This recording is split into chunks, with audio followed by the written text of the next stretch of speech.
আলহামদুলিল্লাহ ওয়াসসালাতু ওয়াসসালামু আলা রাসূলিল্লাহ। আমরা পড়ছিলাম আত্মশুদ্ধির 10 নীতি। আজ আমরা চতুর্থ নীতি সম্পর্কে জানব, সঠিক আদর্শ ও দৃষ্টান্তকে গ্রহণ করা। আল্লাহ সুবহানাহু ওয়া তাআলা বলেন, لقد كان لكم في رسول الله أسوة حسنة لمن كان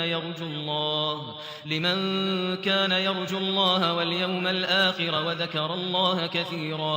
তোমাদের মধ্যে যারা আল্লাহ ও আখিরাতকে ভয় করে এবং আল্লাহকে অধিক স্মরণ করে তাদের জন্য আল্লাহ রসুলের মধ্যে রয়েছে উত্তম আদর্শ।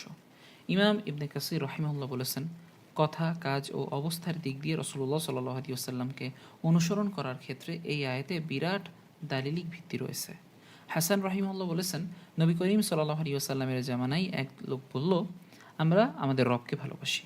তখন আল্লাহ তাআলা এই আয়াত নাজিল করলেন, قل إن كنتم تحبون الله فاتبعوني يحببكم الله। বলুন, তোমরা যদি আল্লাহকে ভালোবাসো তাহলে আমাকে অনুসরণ করো, সেক্ষেত্রে আল্লাহ তোমাদের ভালোবাসবেন। রাসূলুল্লাহ সাল্লাল্লাহু আলাইহি ওয়াসাল্লামকে অনুসরণ ও অনুকরণ করাটাই আল্লাহর মহাব্বতের দাবিতে সত্যবাদী হওয়ার দলিল। কেননা নবী করিম সাল্লাল্লাহু আলাইহি ওয়াসাল্লামের অনুসরণ ও অনুকরণ করা, তার দেখানো সঠিক পথে চলাই আত্মশুদ্ধির মূল ভিত্তি। রাসূলুল্লাহ সাল্লাল্লাহু আলাইহি ওয়াসাল্লাম যা নিয়ে এসেছেন তার অনুসরণ করা ব্যতীত আত্মশুদ্ধি অর্জন করা সম্ভব নয়। প্রত্যেক যুগেই কতিপয় পথভ্রষ্ট সাধুর দল পরিত্যাজ্য বিভিন্ন পথের দিকে ডেকেছে। তাদের দাবি মোতাবেক সেসব পথে আত্মশুদ্ধি, অন্তরের পরিশুদ্ধি ও আল্লাহর সাথে সম্পর্ক শক্তিশালী করার উপায় রয়েছে। এটা তাদের দাবি মতে আর কি। এছাড়াও তাদের কথা মতো আরও অনেক কিছু সেখানে অর্জিত হতে পারে। তারা মুসলমানদের বৃহত্তর জামাত থেকে বিচ্ছিন্ন হয়ে অন্ধকারে একাকিত্ব গ্রহণ করতে বলে।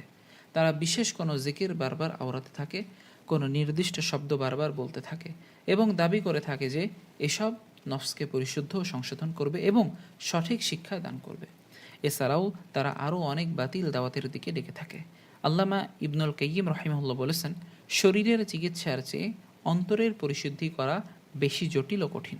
যে রসুলের আনিত পদ্ধতি বাদ দিয়ে অন্য কোনো পদ্ধতিতে কষ্ট, সাধনা ও একাকিত্ব অবলম্বন করে তার নফসকে পরিশুদ্ধ করার প্রয়াস চালাবে, সে ওই রোগীর মতো যে নিজেই নিজের খুশি মতো চিকিৎসা চালাচ্ছে। একজন ডাক্তারের জ্ঞানের তুলনায় তার ব্যক্তিগত অভিমতের কার্যকারিতা কতটুকু? আর রসুলগণ ছিলেন অন্তরের চিকিৎসক, কাজেই তাদের পথ ভিন্ন। অন্তরের পরিশুদ্ধি ও সংশোধনের অপর কোনো পথ নেই। কেবল তাদের হাতে নিজেদের সোপর্দ করে, আত্মসমর্পণ করে তাদের মাধ্যমেই আত্মশুদ্ধি হতে পারে। এই কাজে আমরা আল্লাহর সাহায্য কামনা করি। যে সকল আমলের ব্যাপারে নবী করিম সাল্লাল্লাহু আলাইহি ওয়াসাল্লাম নির্দেশ দেননি তারা সবই প্রত্যাখ্যাত। যেমনটা নবী করিম সাল্লাল্লাহু আলাইহি ওয়াসাল্লাম বলেছেন, যে এমন আমল করলো যার বিষয়ে আমার নির্দেশ নেই তা প্রত্যাখ্যাত। অর্থাৎ আমলকারীর কাছেই ফিরিয়ে দেওয়া হবে, কবুল হবে না। ইমাম সুফিয়ান বিন ওয়াইনা রাহিমাহুল্লাহ বলেছেন, রাসূলুল্লাহ সাল্লাল্লাহু আলাইহি ওয়াসাল্লাম হচ্ছেন সবচেয়ে বড় দাড়িপাল্লা। তার দ্বারাই সব কিছুকে পরিমাপ করতে হবে। তার আখলাক, জীবন ও হেদায়েতের মাপেই পরিমাপ করতে হবে। যা কিছু তার মোতাবেক হবে তা হক, আর যা কিছু তার বিপরীত হবে তা বাতিল। কাজেই যে আত্মশুদ্ধি করতে চাই তার জন্য ওয়াজিব যে সে রসুলের অনুসরণ ও অনুকরণ করে এবং তাকেই দৃষ্টান্ত হিসাবে গ্রহণ করে নফসের বিরুদ্ধে সংগ্রাম করবে। সেই সাথে নব উদ্ভাবিত ও পরিত্যাজ্য বিষয়সমূহ থেকে সতর্ক থাকবে। আরও সতর্ক থাকবে সেসব বিদআতি তরিকা থেকে যেগুলো আত্মশুদ্ধির মিথ্যা দাবি করে থাকে। আল্লাহ সুবহানাহু ওয়া তাআলা আমাদেরকে বোঝার এবং আমল করার তৌফিক দান করেন। সুবহানাকাল্লাহুম্মা ওয়া বিহামদিক, আশহাদু আল্লা ইলাহা ইল্লা আনতা, আস্তাগফিরুকা ওয়া আতুবু ইলাইক।